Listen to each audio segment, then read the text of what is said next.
Hey guys, welcome to Ever Learning Point. आज की मैं इस वीडियो में, जैसे कि आप सभी को पता है, आज के दिन पर्यावरण अध्ययन यानी ईवीएस का और इसकी पेडागोगी का टेस्ट लेते हैं। आज हमारा मॉक टेस्ट नंबर 4 है। इसके पहले मैंने 3 टेस्ट आपके करवा चुकी हूँ। अगर आपने वो सारे टेस्ट अटेम्प्ट नहीं किए तो तुरंत जाकर आप प्लेलिस्ट चेक कर लीजिए, वहाँ पे आप सारे टेस्ट को अटेम्प्ट कर सकते हैं। इसी तरह से मैं डेली कोई ना कोई टेस्ट या फिर आपकी कोई इंपॉर्टेंट क्लास या इंपॉर्टेंट टॉपिक आपसे डिस्कस करती हूँ। तो चैनल पर बने रहिए। चैनल पर अगर नए हो तो चैनल को सब्सक्राइब जरूर कर लीजिएगा। तो चलिए स्टार्ट करते हैं हमारा आज का ये वीडियो। देखिए, आज की वीडियो का हमारा सबसे पहला क्वेश्चन है कि विद्यालय में मिड डे मील के समय के लिए कौन सा सबसे प्रासंगिक है। आपके ऑप्शन है, ये शिक्षा अधिगम के बहुत ही मूल्यवान समय को बर्बाद करता है, शिक्षा अधिगम के साथ इसका कोई लेना देना नहीं है, या ईवीएस की शिक्षा अधिगम के लिए शिक्षा अधिगम का अवसर है, या फिर ऑप्शन 4, ये उन बच्चों के लिए है जो विद्यालय में खाली पेट आते हैं। तो क्या राइट आंसर होगा 61 का? ध्यान से सारे ऑप्शन एक बार पढ़ लीजिए। मिड डे मील हम क्यों चलाते हैं, इसका मेन उद्देश्य हमारा क्या है, इसके कहने का मतलब ये है। तो राइट आंसर क्या होगा? राइट आंसर हमारा ऑप्शन 3 हो जाएगा, यानी यह ईवीएस शिक्षण अधिगम के लिए एक अच्छा शिक्षण अधिगम का अवसर होता है। ठीक है, बढ़ते हैं क्वेश्चन नंबर 62 की तरफ। क्वेश्चन नंबर 62 में है कि पर्यावरण अध्ययन के संदर्भ में बोझ के बिना सीखना क्या बताता है। ईवीएस पाठ्यक्रम को आधा कम करने की जरूरत है, या फिर स्कूल बैग का कम वजन, या फिर ईवीएस पाठ्य पुस्तकों में अध्यायों की कम संख्या, या फिर ऑप्शन 4 कि अबोध का भार कम करने की जरूरत है। क्या राइट आंसर होगा? देखिए, क्योंकि ये आपका टेस्ट है तो इसमें आपको बहुत ज़्यादा एक्सप्लेन नहीं कर रही हूँ, क्योंकि मैं जितने भी क्वेश्चन से आपके इंपॉर्टेंट, चाहे वो पेडागोगी के हों या फिर आपके एनसीईआरटी के ईवीएस नोट्स हो, वो मैं ऑलरेडी करवा चुकी हूँ चैनल पर। तो इसलिए ये टेस्ट में आपको सिर्फ आपको आंसर बताया जाएगा, ताकि आप सभी क्वेश्चन को अटेम्प्ट करें और अपने जितने क्वेश्चन आपने सही किए उन्हें काउंट करके मुझे कमेंट बॉक्स में ज़रूर चाहिए। ठीक है, तो राइट आंसर क्या होगा 62 का?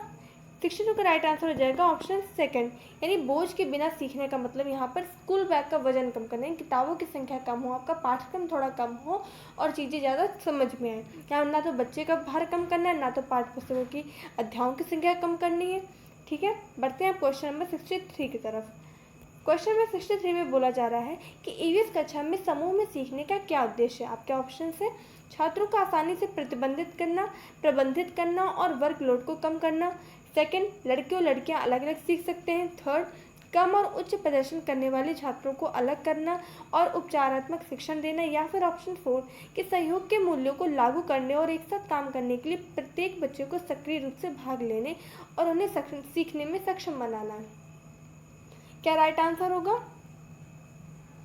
अगर आपने पेडागोगी की सारी वीडियोस देखे होंगे तो आप बहुत आसानी से कर लेंगे, और उसमें मैंने आपको की भी बताया नहीं, एक की पॉइंट कि आप कैसे पहचानेंगे कि आपका राइट आंसर क्या होगा। अगर आपको नहीं, आपके प्रैक्टिस से बहुत ज़्यादा, तब जिन्हें आप बोलते हैं टैग वर्ड्स से बोलते हैं, क्या टैग वर्ड्स होते हैं, जिससे आप पता कर लेते हैं कि इन चारों में ये तो हो नहीं सकते, एक ही जरूर होगा। तो राइट आंसर क्या होगा 63 का? 63 का राइट आंसर आपका ऑप्शन 4 हो जाएगा, यानी सहयोग के मूल्यों को लागू करने और एक साथ काम करने के लिए प्रत्येक बच्चे को सक्रिय रूप से भाग लेने और सीखने में सक्षम बनाने। इसलिए हम जो है समूह में क्लासेस चलाते हैं। ठीक है, पढ़ते हैं क्वेश्चन में 66। इसे मैंने इंपॉर्टेंट क्वेश्चन रखे हुए हैं ताकि आपका रिविजन भी हो जाए प्रीवियस ईयर का, प्लस इंपॉर्टेंट क्वेश्चन भी आपको करने को मिल जाए। फिर एक क्वेश्चन कि महिलाएं पुरुषों की तुलना में कमजोर है, यह क्या है? एक अंधविश्वास है, मिथक है, वैज्ञानिक तथ्य है, या फिर रूढ़िबद्ध धारणा है। तो राइट आंसर क्या होगा 66 का?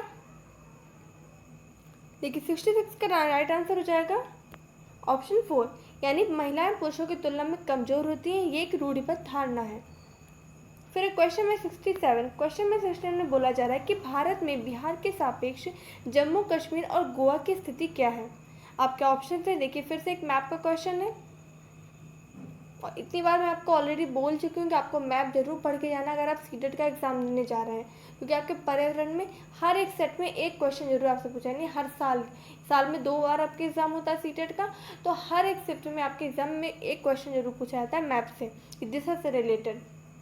तो राइट आंसर क्या होगा 67 का? आप सोचिए, मैंने आपको बहुत बार क्वेश्चन को सॉल्व करवाया है, मैप दिखा के सॉल्व करवाया है। तो 67 का आंसर हो जाएगा ऑप्शन 4, यानी उत्तर पश्चिम और दक्षिण पश्चिम दिशा में हो जाएगा, यानी बिहार के सापेक्ष हम बात कर रहे हैं। ठीक है, अब बढ़ते हैं क्वेश्चन में 68 की तरफ। क्वेश्चन में बोला जा रहा है कि वाष्पीकरण की प्रक्रिया निम्नलिखित में से किस स्थिति में सबसे धीमी होगी। आपके ऑप्शन दिए हुए हैं, सतह क्षेत्र और तापमान दोनों में कमी कर दी जाए, सतह क्षेत्र और तापमान दोनों में वृद्धि की जाए, या फिर सतह क्षेत्र बढ़ता है लेकिन तापमान घटता है, या फिर ऑप्शन 4 कि सतह क्षेत्र घटता है लेकिन तापमान बढ़ता है। क्या हम करें ताकि वाष्पीकरण की जो प्रक्रिया है, वेपराइजेशन की जो हमारी प्रक्रिया है वो धीमी हो जाए। वाष्पीकरण क्या होता है? वाष्पीकरण सभी को पता होगा, यानी जल का वाष्प में बदल जाना वाष्पीकरण, या किसी भी द्रव का वाष्प में बदल जाना वाष्पीकरण होता है। तो 68 का राइट आंसर क्या हो जाएगा? आप खुद सोचिए, कोई एग्जाम्पल लेके सोचिए। आपको मैंने एक पानी गर्म करने वाला एक भगोने का एग्जाम्पल दिया था और एक गिलास में पानी गर्म करने का एग्जाम्पल दिया था। तो राइट आंसर क्या होगा? राइट आंसर होगा हमारा ऑप्शन फर्स्ट सही हो जाएगा। नहीं, सतह क्षेत्र और तापमान दोनों में कमी। जैसे कि आप एक गिलास में पानी को गर्म, एक छोटी सी कटोरी में पानी गर्म करें और तापमान भी कम कर दें, ठीक है, तो आपके वाष्पीकरण की प्रक्रिया जो कि बहुत ही धीमी होगी, यानी बहुत ही धीमी गैस पर रख दें और छोटा सा ले लें तो धीरे धीरे वेपराइजेशन को। वही आप क्या करें, एक बहुत सारे बर्तन में सतह का क्षेत्र आप क्या करें, प्लेट या आप कहते हैं थोड़ी सी थाली टाइप की हो, उसमें आप पानी को ले लें और टेम्परेचर भी बहुत हाई कर दें तो तुरंत जल्दी पानी उसमें खत्म हो जाएगा, वाष्पीकरण वाष्प बन जाएगा। बढ़ते हैं क्वेश्चन में 69 की तरफ।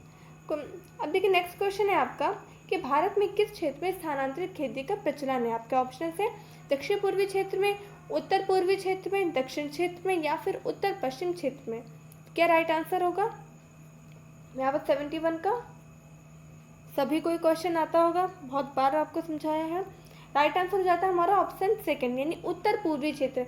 उत्तर पूर्वी क्षेत्र कौन सा होगा भारत का? जहाँ पे मेघालय है, नागालैंड है, मिजोरम है, त्रिपुरा है, ये सारे जितने एरिया है यहाँ पे ये हमारे उत्तर पूर्वी क्षेत्र होते हैं। और यहाँ पे जो स्थानांतरित खेती की जाती है उससे क्या कहते हैं, उसे बोलते हैं झूम खेती, ठीक है, इसे भी याद रखिए, कभी आपसे एग्जाम में झूम खेती करके भी क्वेश्चन में पूछा जा सकता है।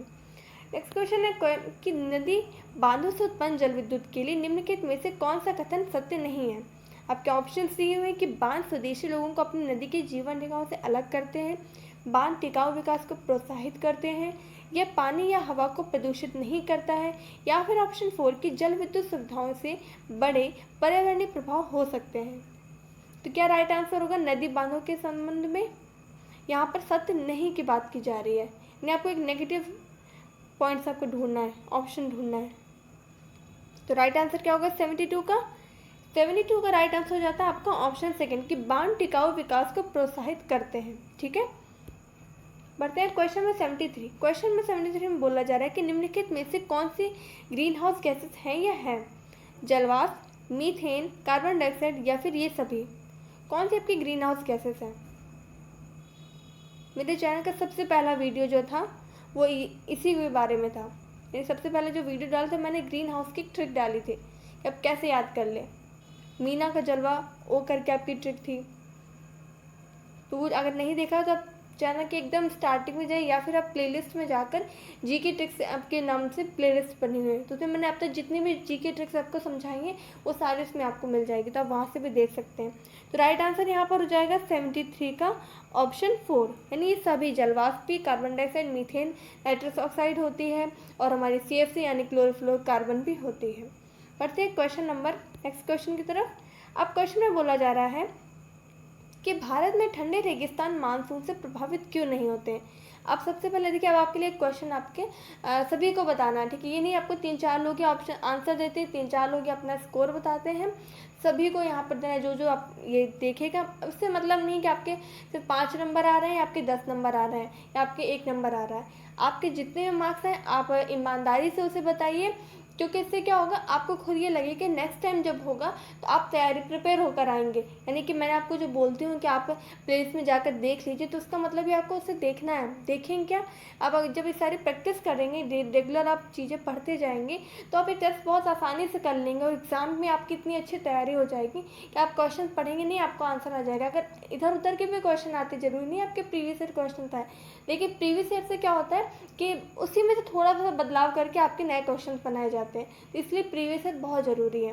तो आप कोई भी टेस्ट, कोई भी वीडियो बिल्कुल भी मिस मत करिए। देखिए डेली एक वीडियो आता है, बहुत सारे वीडियोस मेरे चैनल पर नहीं आते हैं कि मैं डेली 3 से 4 वीडियो अपलोड करती हूँ, तो क्योंकि मेरा ये है कि आप कम पढ़िए, सिलेक्टेड पढ़िए और अपना सिलेक्शन लीजिए, ठीक है। तो अब 74 का राइट आंसर क्या होगा? आपके ऑप्शंस क्या थे कि ठंडी रेगिस्तान बहुत ऊंचाई पर होते हैं, ठंडी रेगिस्तानों में गर्म गर्मियाँ और बेहद ठंडी सर्दियाँ होती हैं, या फिर ठंडे रेगिस्तान हिमालय की वृष्टि छाया में होते हैं, या फिर ऑप्शन 4 कि ठंडे रेगिस्तानों में हवा बहुत पतली या कम होती है। क्यों वहाँ पर मानसून से प्रभावित नहीं होते, यानी जो ठंडे रेगिस्तान होते हैं वहाँ बारिश क्यों नहीं होती है। भारत में ठंडा रेगिस्तान क्या है, उसका नाम क्या है, आपको कमेंट करके ज़रूर बताना। बहुत ही चर्चा में रहा है इसका नाम, आपको कमेंट करके ज़रूर बताना है कि भारत में ठंडे रेगिस्तान का नाम क्या है, और वहाँ पे बारिश भी बहुत कम होती है, ये भी आपको बताया हुआ है। तो राइट आंसर क्या होगा, 74 का राइट आंसर हो जाएगा आपका ऑप्शन 3 कि ठंडे रेगिस्तान जो होते हैं हिमालय की वृष्टि छाया में होते हैं, इस वजह से वो मानसून से प्रभावित नहीं होते, और जब मानसून नहीं होता इसलिए वहाँ पर बारिश भी नहीं होती, यानी वो शुष्क भी होते हैं बहुत ही ज़्यादा। ठीक है, बढ़ते हैं अगले क्वेश्चन की तरफ। अब क्वेश्चन आपका 75 कि ताजमहल के पीले होने के लिए निम्नलिखित में से कौन सा कार्य जिम्मेदार है, chlorine, nitrogen dioxide, sulphur dioxide या फिर सल्फर। तो राइट आंसर क्या होगा, ताजमहल का रंग पीला पड़ रहा है, इसके लिए 1994 में सुप्रीम कोर्ट ने यह आदेश दिया था कि उसकी मतलब उसको ठीक किया जाए, सारी व्यवस्थाएं बनाई जाए। जैसे कि अभी लॉकडाउन चल रहा था तो वहाँ पर है जो मिट्टी का स्पेशल लेप वगैरह बना के उस पर लगाया जाता है संगमरमर पे, ताकि जो बारिश के समय पे जो अम्ल वर्षा होती है तो उससे प्रभावित ना हो सके। तो राइट आंसर क्या होगा, 75 का राइट आंसर होगा आपका ऑप्शन 3 यानी सल्फर डाइऑक्साइड हो जाएगा राइट आंसर। सल्फर डाइऑक्साइड की वजह से जो होता है ताजमहल का रंग पीला पड़ रहा है। ठीक है, और जो हमारी अम्ल वर्षा होती है, अम्ल वर्षा में सल्फर डाइऑक्साइड और नाइट्रोजन डाइऑक्साइड ये दोनों आपस में रिएक्ट करके हम जो एसिड बनाते हैं। अब बढ़ते हैं क्वेश्चन में 76। क्वेश्चन में 76 में कि गोलकुंडा किला किसने बनवाया, पल्लव राजवंश, चोल राजवंश, चालुक्य ने या फिर काकतीय राजवंश। क्या राइट आंसर होगा 76 का। ये सारे पॉइंट्स जो आपके एनसीईआरटी ईवीएस नोट्स के आप सभी ने देखे होंगे जब नोट्स, तो राइट आंसर हो जाएगा ऑप्शन 4 यानी काकतीय राजवंश से रिलेटेड हमारा गोलकुंडा किला। और गोलकुंडा किला किस राज्य में है, ये है कर्नाटक राज्य में। ठीक है, बढ़ते हैं क्वेश्चन में 77 तरफ। क्वेश्चन में 77 में बोला जा रहा है कि 15 ग्राम पर मिलीलीटर घनत्व और 3 मिलीलीटर आयतन की किसी वस्तु का द्रव्यमान क्या होगा। इसका फॉर्मूला आप सभी को पता होगा, नहीं पता तो मैं आपको फिर से ऑप्शन इसका फॉर्मूला बता दे रही हूँ। घनत्व बराबर होता है द्रव्यमान बटे आयतन। ठीक है, क्या होता है फॉर्मूला, फॉर्मूला होता है घनत्व बराबर द्रव्यमान बटे होता है आयतन। आपका क्या कीजिए, आपका यहाँ पर घनत्व दिया हुआ है, आपका आयतन दिया हुआ है, बस आपको द्रव्यमान निकालना है, कुछ नहीं। आप 15 और 3 का गुणा कर देंगे तो आपका जो हमारा द्रव्यमान था वो निकल आ गया। 15 गुणे 3 करेंगे कितना निकले, 45 ग्राम। राइट आंसर क्या हो जाएगी, राइट आंसर हमारा ऑप्शन 3 हो जाएगा 45 ग्राम। ठीक है, बढ़ते हैं अगले क्वेश्चन की तरफ। अब क्वेश्चन में बोला जा रहा है कि एक विलेय की विघटन दर किस पर निर्भर करती है, भार पर, दाब पर, तापमान पर या फिर सतह क्षेत्र पर। विलेय मीन्स किसी जैसे कोई चीज़ घुलना, विलेय का मतलब होता है किसी चीज़ पे घुलना। तो घुलने की जो दर होगी किस पर डिपेंड करेगी, किसी चीज़ के भार पर डिपेंड करेगी, दाब पर, तापमान पर। जैसे कि अगर आप शक्कर घोलना चाहते हैं तो शक्कर क्या अगर प्रेशर बढ़ा दे तो शक्कर जल्दी घुल जाएगी, या शक्कर बहुत ज़्यादा डाल दे तो उस पर डिपेंड करेगी, या फिर तापमान पे या फिर सतह क्षेत्र पे।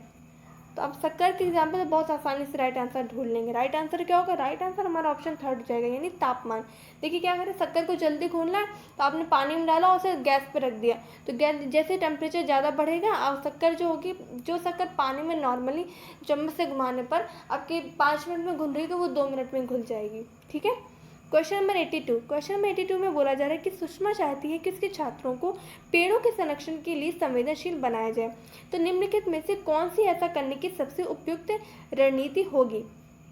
आपके ऑप्शन दिए हैं कि बच्चों को एक पौधे को अपनाने और पोषित करने में मदद करना, कक्षा में बहस आयोजित करना, समूह चर्चा या फिर पोस्टर बनाना। क्या राइट आंसर होगा, ये हमारे आज की वीडियो का लास्ट क्वेश्चन है।